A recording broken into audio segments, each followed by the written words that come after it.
Hi, good morning. My name is Olajide Olagunje, and I'm the author of the book um, of How to Resolve a Conflict, which is the book right there in front of you.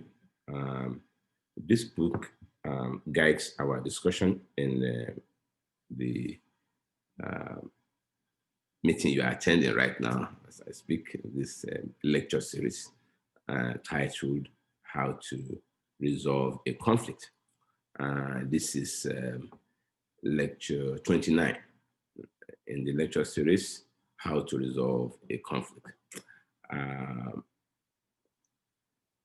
In lecture 28, we began the discussion on the 10-step mediation, which, as I mentioned, is my contribution to our attempt to achieve best practice in conflict resolution, as epitomized by mediation.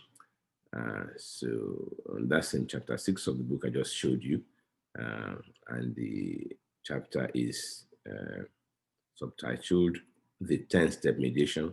We started discussion in the last lecture 28, and we'll continue now. Of course, if you missed any of the previous 28 lectures, just you can get them on YouTube. You can subscribe, and please, we encourage you to please subscribe, and we could listen to the previous 28 lectures.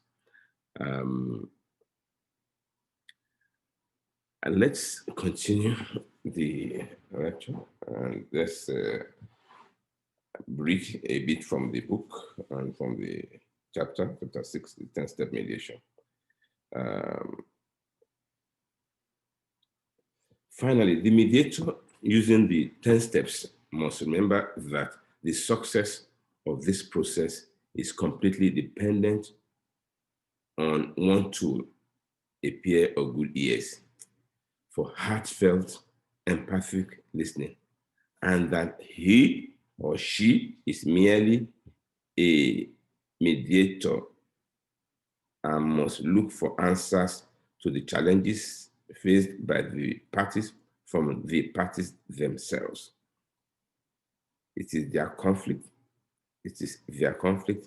They have the best answers and solutions. The task of the mediator is simply to midwife these answers and solutions and not to impose his own solutions, no matter how good it looks. It's just by way of reminding ourselves that as mediators, we don't decide for the parties. The parties decide for themselves. They decide for themselves. I mentioned what I mentioned in the last lecture or two, a pair of good ears. That's what a good mediator must get and must aspire to get, must aspire to be. For heartfelt, empathic listening.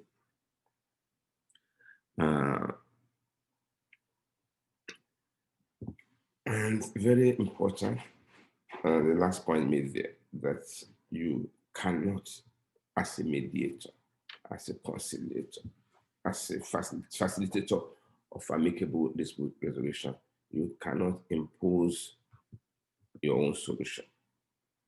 Your business to look for the parties' solutions. It is their problem.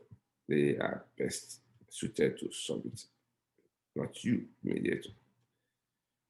Let's continue our reading. Let's look at step 1 in this 10-step mediation. Step 1 is full expression of feeling.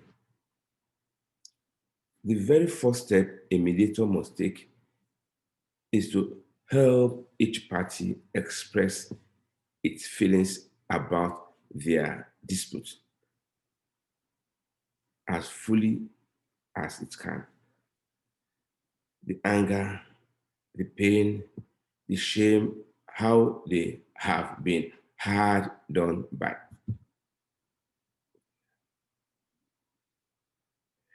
This is crucial for effective resolution because when these feelings are not dealt with, they impede the party's ability to express deeper concerns.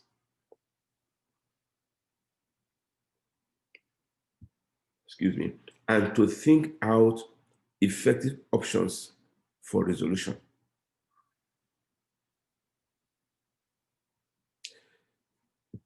Now, what are we saying there?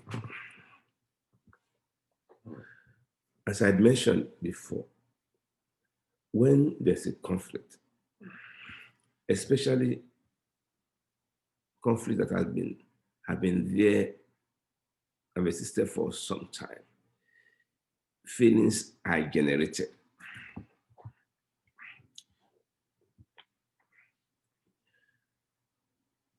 So the incidence of conflict creates,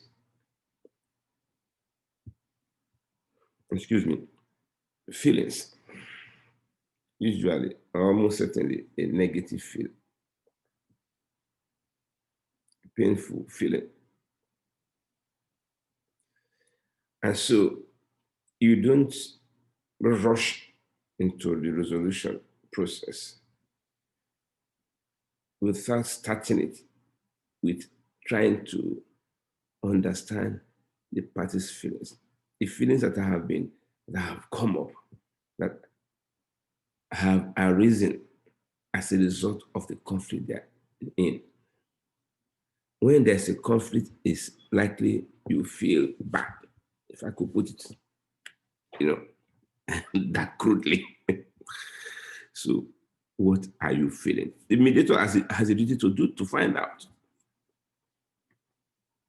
The mediator has a duty to find out. Even when it's mediating for a mediator or between mediators are human beings. So when they run into conflict, their feelings are affected one way or the other. So you don't start a conflict resolution and play the ostrich by ignoring the pain that the conflict has generated. You are not saying they are right or wrong. That's not the issue. The issue is that the feelings are facts, they are there. And you need to look at them. You need to, even if parties are not telling you need to find out. That's why you're a mediator. You have empathic ears. You need to be able to, you must pick up the feelings. Why? Feelings, forgive me, play a nuisance value. They impede the party's ability to express deeper concerns and to think out effective options for resolution. Now, I need to break that down. The feelings are not the problem, but they impede the party's ability to express the problems, or what I also call here deeper concerns. Below and behind the conflicts are these problems that the parties have. Because of those problems, which we sometimes call conflict, that those feelings arose.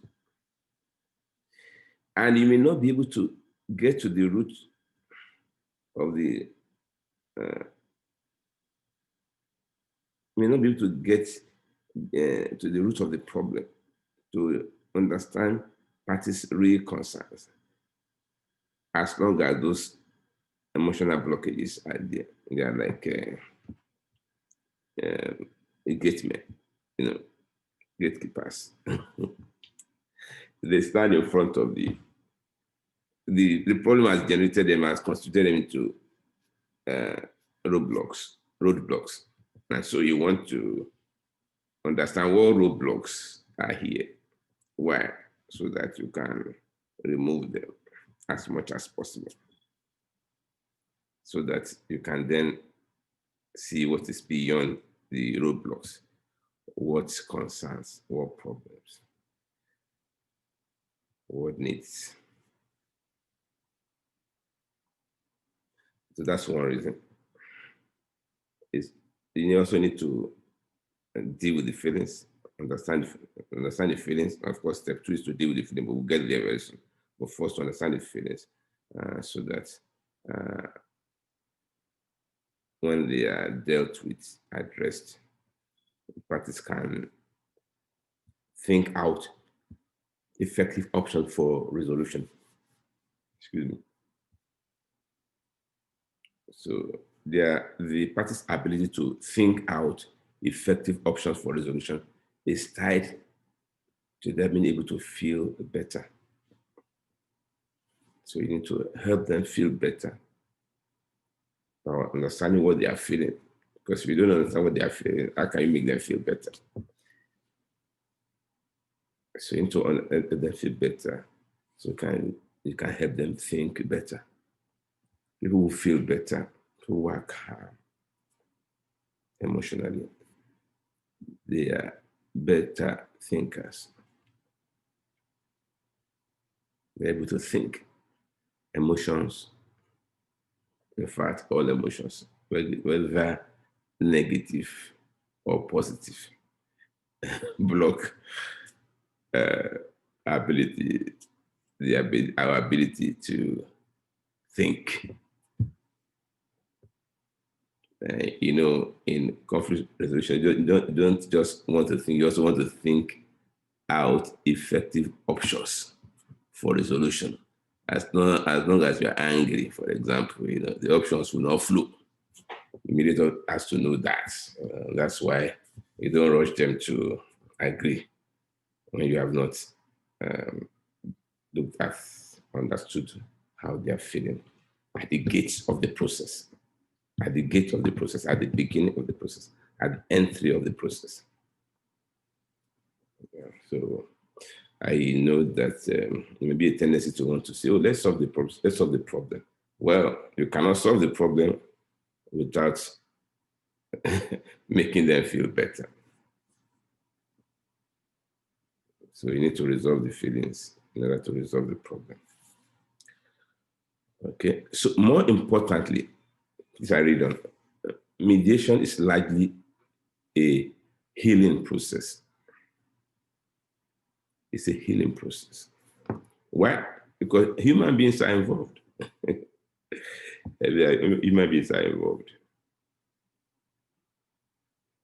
I know that may not be as visible, as apparent in corporate and governmental disputes as in one-on-one human beings, individual, people, individual conflicts, marital, family and all that, But the truth is that corporate people too have feelings. Of government officials too have feelings. So don't say, "Oh, this is a government, this is a government official, this is a company director official, so let's not worry about the way they feel. The way they feel is very important because it's human beings that generated the conflict. Both sides, they are human beings that's right there. It is the law that says this one is a government. It's not a human being, but it's a person. But behind the veil, as was held in the low-cost classicals, as we say in law, the big authority on corporations. Behind the veil of the corporation, behind the corporate veil, there's a human being there. That's the case of Solomon and Solomon. It's centered in the, I believe, 19th century. I think it was the 19th century. So we are, as mediators, we want to know that we are dealing with human beings all the time, whether they are presidents of a country, city council mayor, or president of a corporation, or an official in a company, a government official. They are all human beings. So in this conflict they are in, almost certainly has generated some feelings in them. So you need to understand what those feelings are and to work on them, as we'll discuss in step 2, so that they can think.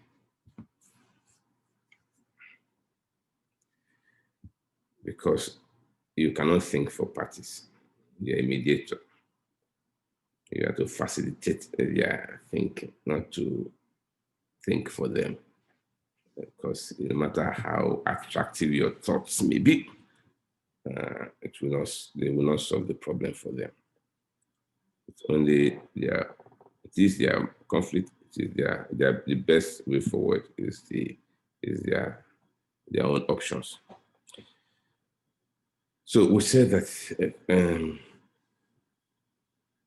more importantly, mediation is like the healing process.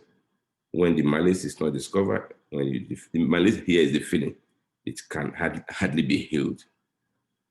Now, because unexpressed feelings can block effective conflict resolution, this stage, step 1, must be seen as the key to the conflict resolution process, at least as the entering key, not the overall key, because when we get to towards the end of this lecture series, we'll be discussing another key, okay, which you need to open all the doors in dispute resolution, in the district of conflict resolution process. And the mediator should not go further, until this first step has been exhaustively covered. The first step of full expression of feeling, that is understanding and the party's feelings. I think that we can stop here for today. We'll continue in lecture 30. All that's left for me to say is thank you for joining, and remember to please subscribe to this lecture series. Remember to look for past editions. That should be lectures 1 to 28. Each day that's a lecture. So this is 29. So this is lecture 29. So if you have not seen or heard or seen the past 28 editions, lectures 1 to 28, this you'll find them on YouTube. The title again is How to Resolve a Conflict. Also, you endeavor to lay your hand on the book How to Resolve a Conflict. That's what is our guide in this lecture series. Again, it's available on Amazon in various formats. I think we'll continue the next lecture. Thank you so much for joining me today.